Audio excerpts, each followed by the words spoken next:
जय हिंद सभी को। राम अकेडमी की ऑनलाइन क्लासेस में आप सभी का स्वागत है। आज हम इकॉनमी डिस्कस करने वाले हैं।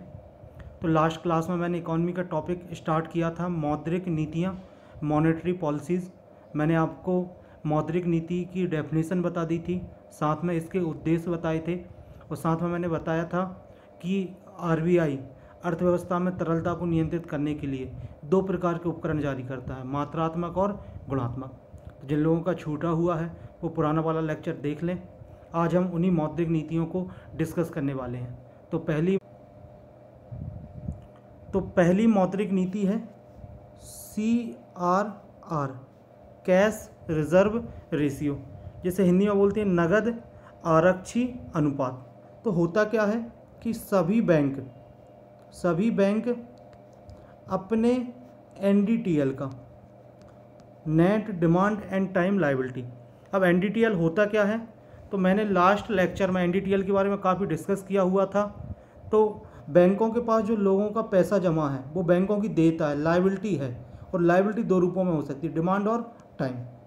तो बैंक अपने NDTL का कुछ परसेंट कैश के रूप में, इम्पोर्टेंट शर्त है कि नगद के रूप में रखेंगे, कैश के रूप में RBI के पास रखते हैं, इसे CRR कहते हैं। तो सभी बैंक अपने NDTL का कुछ परसेंट कैश के रूप में RBI के पास रखते हैं, नगद के रूप में रखेंगे, ना तो गोल्ड के रूप में और ना ही प्रतिभूति के रूप में रखेंगे, कैश के रूप में रखेंगे RBI के पास, इसे CRR कहते हैं। नाम में भी लगा कैश रिजर्व रेशियो। और वर्तमान में जो CRR की रेट है वो है 3%, पहले 4% थी, अब इसे घटाकर 3% कर दिया है। इसे एक एग्जाम्पल से समझाता हूँ। मान लो, छोटा सा उदाहरण लेता हूँ, SBI बैंक है।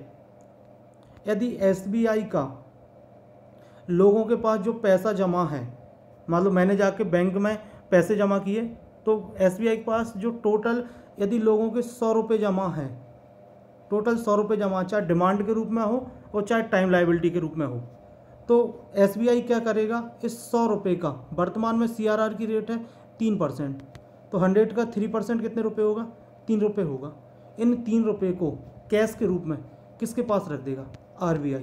तो जो 3 रुपये है वह SBI का क्या कहलाएगा, कैश रिजर्व रेशियो, ठीक है ना। अब वो कौन सा बैंक कितना CRR RBI के पास रखेगा वह डिपेंड करेगा बैंकों के NDTL पर। अब मैंने आपको कल बताया था कि मौद्रिक नीतियों का उद्देश्य अर्थव्यवस्था में तरलता को नियंत्रित करना है, अर्थव्यवस्था में लिक्विडिटी को नियंत्रित करना है। और मैंने कल लास्ट वीडियो में आपको बताया था तरलता बढ़ने से भी घाटा है अर्थव्यवस्था में, और तरलता कम होने से भी घाटा है। तो जो लिक्विडिटी है वो कंट्रोल होनी चाहिए। तो होता क्या है, पहली शर्त हुआ क्या कि बैंक ने किसके पास पैसा रखा है, 3%, वर्तमान में 3% RBI के पास, और RBI के पास किसके रूप में रखा है, कैश के रूप में, CRR में। तो जो कैश के रूप में पैसा रखा गया है, इसका प्रयोग ना तो RBI करेगा, 3% जो बैंकों का जो RBI के पास पैसा है, RBI किसी भी उद्देश्य से इस पैसे का प्रयोग नहीं करेगा। और साथ में क्या होगा, बैंकों ने अपना CRR RBI को दिया है, तो RBI बदले में बैंकों को कोई इंटरेस्ट नहीं देगा। ना तो इसका मतलब बैंकों ने अपना CRR RBI के पास रखा तो बैंकों को कोई इंटरेस्ट नहीं मिल रहा, मतलब बैंकों को कोई फ़ायदा नहीं हो रहा, और RBI भी इसका किसी भी प्रकार से प्रयोग नहीं कर रहा। तो आप बताओ, जो CRR के रूप में जितना भी पैसा रखा गया वह अर्थव्यवस्था से बाहर हो गया कि नहीं। CRR के रूप में जितना भी पैसा रखा गया वो अर्थव्यवस्था से क्या हो गया, बाहर। क्यों हो गया, ना तो उसका प्रयोग RBI कर रहा है और ना ही उसका प्रयोग कौन कर पा रहा है, बैंक। तो CRR के रूप में जितना भी पैसा रखा जाता है वह अर्थव्यवस्था से बाहर हो जाता है। अब तरलता कैसे नियंत्रित होती है, मान लो क्या हो कि अर्थव्यवस्था में लिक्विडिटी बढ़ जाए, अर्थव्यवस्था में तरलता बढ़ जाए। अब तरलता बढ़ जाएगी तो कैसे कंट्रोल होगी, क्या करेगा RBI, तरलता बढ़ गई है, RBI क्या करेगा, बैंक इसके पास CRR में कैश के रूप में पैसा रख रहे थे, तो RBI क्या करेगा, जो CRR है उसकी रेट में, उसकी दर में वृद्धि कर देगा। मान लो अभी 3% है, यदि तरलता बढ़ जाए तो आरबीआई क्या करेगा, इसे 5% कर देगा, 6% कर देगा, तो इससे होगा क्या। अब आप बताओ, आरबीआई ने सीआरआर की परसेंट बढ़ा दी, जहाँ पहले 3% देना पड़ रहा था, मान लो वहाँ पर आरबीआई ने 6% कर दिया, तो बैंकों के पास जो पैसा बचेगा सीआरआर के रूप में बैंकों ने आरबीआई को दे दिया, तो अब बैंकों के पास पैसा जो है वो कम बचेगा कि ज़्यादा, कम बचेगा। जब बैंकों के पास पैसा कम बचेगा तो बैंक क्या करेंगे, जो जनता है उसको बैंक पैसा कम इंटरेस्ट रेट में देंगे कि ज़्यादा, तो उसको बैंक जनता को पैसा ज़्यादा इंटरेस्ट रेट में देगा, और जब बैंक जनता को पैसा ज़्यादा इंटरेस्ट रेट में देगा तो जनता इस पैसों को लेगी कि नहीं, नहीं लेगी, या ज़रूरत पड़ने पर ही लेगी, और इससे होगा क्या कि अर्थव्यवस्था में तरलता कम हो जाएगी। और यदि मान लो इसका उल्टा हो जाए, तो जब अर्थव्यवस्था में तरलता बढ़ती है तो आरबीआई क्या करता है, सीआरआर को बढ़ा देता है। सीआरआर बढ़ाने से बैंकों के पास पैसा कम बचता है, और जब बैंकों के पास पैसा कम बचता है तो बैंक लोगों को ज़्यादा इंटरेस्ट रेट में पैसे देने लगते हैं, और जब ज़्यादा इंटरेस्ट रेट में पैसे देते हैं तो जनता के पास कम पैसा पहुंचता है, और जिससे तरलता अर्थव्यवस्था में नियंत्रित हो जाती है। और यदि अब इसका उल्टा हो जाए, यदि तरलता घट जाए, तरलता कम हो जाए, तो आरबीआई क्या करेगा, अब जो सीआरआर की रेट थी, ठीक है ना, बैंक सीआरआर दे रहे थे, तो इस बार सीआरआर की रेट को घटा देगा। और क्यों घटा देगा, ताकि जो ज़्यादा पैसा है वह ज़्यादा पैसा किसके पास बच जाए, बैंकों के पास। और जब बैंकों के पास ज़्यादा पैसा होगा तो बैंक जनता को इस बार पैसा जो इंटरेस्ट रेट है वो कम में देगा कि ज़्यादा, कम इंटरेस्ट रेट में देगा, तो जनता तक ज़्यादा पैसा आएगा, और जब जनता तक ज़्यादा पैसा आएगा तो अर्थव्यवस्था में तरलता क्या हो जाएगी, बढ़ जाएगी। तो इस प्रकार से सीआरआर के माध्यम से आरबीआई अर्थव्यवस्था में तरलता को नियंत्रित करता है। और तरलता को नियंत्रित करने की सबसे अच्छी मौद्रिक नीति जो है वह कैश रिजर्व रेशियो है। मैं भी आगे की जो मॉनेटरी पॉलिसी है आपसे डिस्कस करूंगा, खुद आपको समझ में आ जाएगा। तो समझ में आया सीआरआर क्या है। तो यहाँ पर लिखा हुआ है कि सीआरआर है क्या, कैश रिजर्व रेशियो, नगद आरक्षी अनुपात। तो यह बैंकों के एनडीटीएल का वह हिस्सा है जो बैंक अनिवार्य रूप से किसके पास रखते हैं, आरबीआई के पास। इंपॉर्टेंट बात है, नगद के रूप में जमा कर सकते हैं। वर्तमान में यह कुल जमा राशि का 4% हो गए, कितने परसेंट है, 3% है। हाँ, फिर आगे लिखा हुआ है सीआरआर के रूप में रखी गई राशि पर आरबीआई बैंकों को किसी भी प्रकार का ब्याज अदा नहीं करेगी, मतलब बैंकों को इंटरेस्ट नहीं मिल रहा, तथा इस राशि का प्रयोग आरबीआई भी किसी भी उद्देश्य से नहीं करेगी, आरबीआई भी इसका प्रयोग नहीं करेगी। अतः यह राशि अर्थव्यवस्था से क्या निकल जाती, बाहर। यदि अर्थव्यवस्था में तरलता ज़्यादा हो जाए, लिक्विडिटी ज़्यादा हो जाए, ऐसी स्थिति में आरबीआई सीआरआर को बढ़ाकर अतिरिक्त राशि सोख लेगी। इससे तरलता नीचे आएगी। अभी मैंने समझाया, सीआरआर के बढ़ने से बैंक अपना लाभ सुनिश्चित करने के लिए ब्याज दर में बढ़ोतरी करने के लिए विवश हो जाएंगे। और नीचे लिखा है सीआरआर की गणना प्रत्येक 14 दिन में पर की जाती है। प्रारंभ में आरबीआई सीआरआर को मिनिमम 3 से 15% तक कर सकती थी, परंतु 2006 में आरबीआई संशोधन जो एक्ट है उसके द्वारा इस सीमा को खत्म कर दिया गया। मतलब आरबीआई सीआरआर को घटा और बढ़ा सकती है। तो सीआरआर आपको समझ में आया। तो ये थी पहली मौद्रिक नीति, कैश रिजर्व। तो अगली मॉनेटरी पॉलिसी है SLR, जिसे हिंदी में बोलते हैं वैधानिक तरलता अनुपात। तो होता क्या है SLR, क्या होता है कि सभी बैंक अपने NDTL के बारे में बता चुका हूँ। तो सभी बैंक अपने NDTL का कुछ परसेंट, ठीक है ना, 3 रूपों में, कुछ परसेंट या तो कैश के रूप में, नगद के रूप में, या फिर गोल्ड के रूप में, या तो नगद या गोल्ड मतलब सोना, या फिर गवर्नमेंट सिक्योरिटी, जिसे बोलते हैं सरकारी प्रतिभूति, गवर्नमेंट सिक्योरिटी। इन तीन रूपों में बैंक खुद के पास रखता है, स्वयं के पास रखता है, इसे बैंकों का SLR कहते हैं। एक बार फिर से बोलता हूँ डेफिनेशन। तो सभी बैंक अपने NDTL का कुछ परसेंट 3 रूपों में, कैश, गोल्ड और गवर्नमेंट सिक्योरिटी, सरकारी प्रतिभूति के रूप में स्वयं के पास रखता है, बैंक अपने पास रखता है, इसे बैंकों का SLR कहते हैं। और वर्तमान में जो SLR है वह बैंकों के NDTL का 18.5% है। वर्तमान में कितना है? 18.5%, 18.5% है। तो सभी बैंक जो NDTL है उसका कुछ परसेंट 3 रूपों में रखते हैं।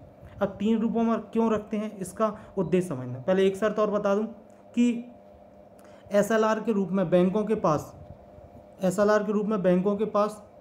जो भी पैसा रखा गया है, SLR के रूप में बैंक अपने पास जो भी पैसा रखे हैं, इसका प्रयोग बैंक किसी भी व्यक्ति को ऋण देने के लिए, लोन देने के उद्देश्य से नहीं करेंगे या किसी भी उद्देश्य से प्रयोग नहीं करेंगे। ठीक है, तो शर्त समझ में आ गई। तो SLR की डेफिनेशन समझ में आ गई। और SLR के रूप में जो भी बैंकों के पास पैसा है वह बैंक उस पैसे का उपयोग ऋण देने के लिए, लोन देने के लिए नहीं करेगा। अब आगे इसका मतलब समझना। मैंने इसमें पहली शर्त बताई कि इसमें जो पैसा होगा वह 3 रूपों में रखा जाएगा। पहली शर्त बताई कैश या फिर गोल्ड या फिर गवर्नमेंट सिक्योरिटी, सरकारी प्रतिभूति। अब होता क्या है, यदि बैंक कैश के रूप में पैसा रखते हैं, यदि बैंक नगद के रूप में पैसा रखते हैं अपने पास, तो बैंकों को घाटा होता है। तो एक शर्त तो आप याद कर लो कि जो भी बैंक है मैक्सिमम SLR के रूप में जो पैसा है या तो वो गोल्ड के रूप में रखेंगे या सरकारी प्रतिभूति के रूप में रखेंगे। होता क्या है, गोल्ड के रूप में इसलिए रखते हैं कि मान लो 100 रुपीज़ रखने थे बैंक को SLR के रूप में, 100 रुपये बैंक को SLR के रूप में रखने थे। तो बैंक ने 100 रुपये का क्या खरीद लिया, गोल्ड, 100 रुपये का गोल्ड खरीद लिया। इस गोल्ड को SLR के रूप में रखें। अब होगा क्या कि हो सकता है कि 1 साल बाद इस गोल्ड की कीमत बढ़ जाए। हो सकता है 1 साल बाद जो 100 रुपये का गोल्ड था इसकी कीमत 120 रुपये हो जाए। तो बैंकों को फ़ायदा हो गया कि नहीं। यदि वो कैश के रूप में रखते तो कैश तो 100 रुपये के 100 रुपये ही रहते। इसी बैंक जो SLR है उसे या तो गोल्ड के रूप में रखता है या फिर मैंने बताया तीसरी शर्त किसके रूप में रखता है, गवर्नमेंट सिक्योरिटी, सरकारी प्रतिभूति। अब सरकारी प्रतिभूति होती क्या है, होता क्या है कि जब सरकार को, जब गवर्नमेंट को पैसे की ज़रूरत होती है तो सरकार क्या करती है, RBI को देती है गवर्नमेंट सिक्योरिटी, सरकारी प्रतिभूति। RBI को सरकारी प्रतिभूति दी, RBI इन सरकारी प्रतिभूतियों को बैंक को बेचती है, बैंक को देती है। बैंक क्या करता है, बदले में मान लो गवर्नमेंट सिक्योरिटी थी, इस पर 1 करोड़ रुपए लिखा था, 1 करोड़ रुपए लिखा था। तो गवर्नमेंट सिक्योरिटी के ऊपर 1 करोड़ लिखा है, तो 1 करोड़ की गवर्नमेंट सिक्योरिटी RBI ने किसको दे दी, बैंक को। बैंक क्या करेगा, बदले में इस गवर्नमेंट सिक्योरिटी को अपने पास रख लेगा, तो सरकारी प्रतिभूति को अपने पास रख लेगा, बदले में 1 करोड़ किसको दे देगा, RBI को। और RBI 1 करोड़ किसको दे देगी, सरकार को। सरकार के पास 1 करोड़ आ गए और बैंक के पास सरकारी प्रतिभूति है। मान लो सरकार ने 1 साल के लिए पैसा लिया, जब 1 साल पूरा हो जाएगा, 1 साल के बाद क्या होगा कि 1 साल के बाद क्या होगा कि जो गवर्नमेंट क्या करेगी, जो 1 करोड़ उधार लिए थे प्लस उस पर इंटरेस्ट, ब्याज, इंटरेस्ट किसको लौटा देगी, RBI को। RBI ने जिस बैंक से 1 करोड़ लिए थे गवर्नमेंट सिक्योरिटी जमा करके, तो RBI उस बैंक को 1 crore plus interest, 1 crore plus interest लौटा देगा। बैंक क्या करेगा, जो गवर्नमेंट सिक्योरिटी थी वापस कर देगा किसको, RBI को। और RBI किसे दे देगी, गवर्नमेंट को। तो गवर्नमेंट सिक्योरिटी में, सरकारी प्रतिभूति में बैंक को फ़ायदा क्या हो गया, 1 करोड़ तो वापस आ गए, साथ में क्या मिल गया, उसका ब्याज। तो इसलिए मैं बोल रहा हूँ कि SLR के रूप में जो पैसा रखा जाता है वो है, बैंक के पास ऑप्शन है 3, कैश, नगद, गोल्ड या फिर सरकारी प्रतिभूति। लेकिन यदि कैश रखेगा तो इससे कुछ बैंक को फ़ायदा होगा? नहीं होगा। इसे सभी बैंक क्या करते हैं, या तो गोल्ड के रूप में या सरकारी प्रतिभूति के रूप में इस पैसे को रखते हैं। क्यों? गोल्ड की कीमत बढ़ सकती है, या फिर जो सरकारी प्रतिभूति है इसमें तो बैंक को फिक्स है कि क्या मिलना है, ब्याज। यदि यहाँ 100 रुपये रखता तो 100 के 100 रहते, लेकिन यहाँ पर 100 रुपये का यदि गोल्ड लेके रखता तो हो सकता था 100 का 110 हो जाए। और जो गवर्नमेंट सिक्योरिटी में, सरकारी प्रतिभूति में यदि 100 रुपये रखे तो यहाँ पर फ़ायदा क्या हुआ कि यहाँ तो फिक्स है कि जो भी इंटरेस्ट मिलना है, मान लो 20 रुपये इंटरेस्ट मिलना है, वो तो मिलना ही है। तो बैंक को फ़ायदा किस रूप में?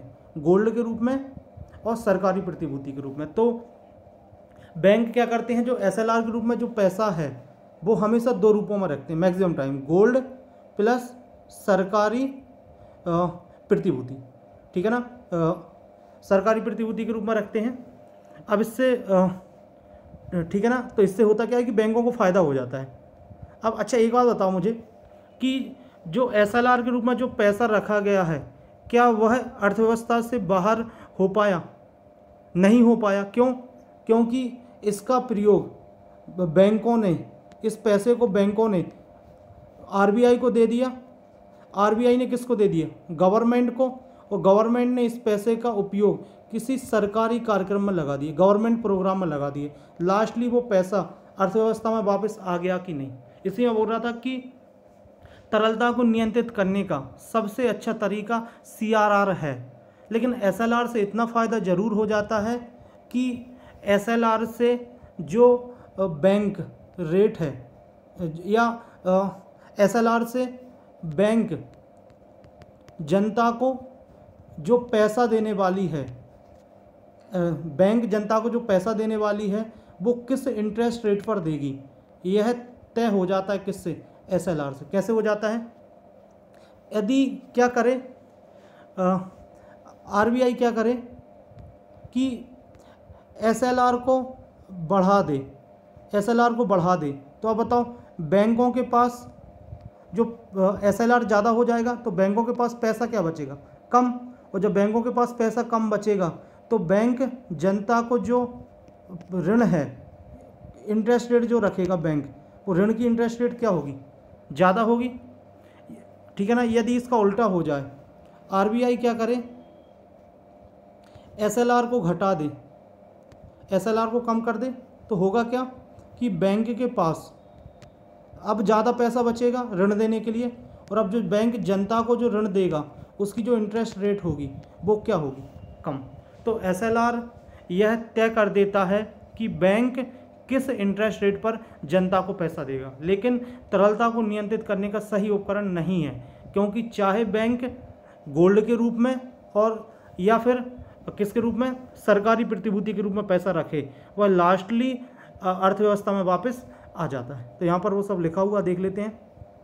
तो लिखा वैधानिक तरलता अनुपात, यह बैंकों की कुल जमा राशि NDTL का वह हिस्सा है जिसे बैंक अपने पास नगद, कैश, गोल्ड या सरकारी प्रतिभूति, गवर्नमेंट सिक्योरिटी के रूप में रखती है। वर्तमान में यह कुल जमा राशि का 18.5% है। नीचे लिखा है SLR के रूप में रखी गई राशि को बैंक उपभोक्ता एवं निवेशक को ऋण प्रदान करने के उद्देश्य से प्रयोग नहीं कर सकता। SLR के रूप में यदि बैंक नगद राशि रखता है, कैश के रूप में रखता है, तो उसका लाभ प्रभावित होता है। अतः SLR को मुख्यतः गोल्ड और गवर्नमेंट सिक्योरिटी के रूप में रखा जाता है। अर्थव्यवस्था की तरलता को प्रभावित करने का एक प्रभावशाली उपकरण नहीं है। मैंने बताया था, क्योंकि लास्टली पैसा अर्थव्यवस्था में आ गया। सोने में निवेश की गई राशि एवं सरकारी प्रतिभूतियों में निवेश की गई राशि अंततः अर्थव्यवस्था में प्रवाहित हो जाती है, परंतु SLR बाजार में ऋण की दिशा अवश्य निर्धारित कर देती है। मैंने बताया था इंटरेस्ट रेट की दर निर्धारित कर देगी। सरकारी प्रतिभूतियों में निवेश की गई राशि अंततः सरकार के पास ऋण के रूप में आ जाती है। यदि एसएलआर को कम कर दिया जाए, एसएलआर कम हो जाए तो बैंकों के पास उपभोक्ता को ऋण प्रदान करने के लिए ज़्यादा राशि बचेगी, जिससे ब्याज दर में कमी उत्पन्न होगी। और यदि उसका उल्टा हो जाए, एसएलआर बढ़ जाए, तो बैंकों के पास कम पैसा बचेगा, जिससे इंटरेस्ट रेट क्या हो जाएगी, बढ़ जाएगी। आरबीआई एसएलआर को किसी भी स्तर तक कम कर सकती है। कम आरबीआई चाहे जितना कर सकती मिनिमम, परंतु 40% से अधिक नहीं कर सकती। तो अर्थव्यवस्था में तरलता को नियंत्रित करने का सही उपकरण सीआरआर है, एसएलआर नहीं है। सीआरआर को केवल कैश के रूप में रखा जाता है, जबकि एसएलआर को 3 रूपों में, ठीक है, या तो नगद या गोल्ड या सरकारी प्रतिभूति। और बैंक मैक्सिमम किसके रूप में रखते हैं, गोल्ड और सरकारी प्रतिभूति। क्यों, यदि वो कैश के रूप में रखते हैं तो उसका लाभ प्रभावित होता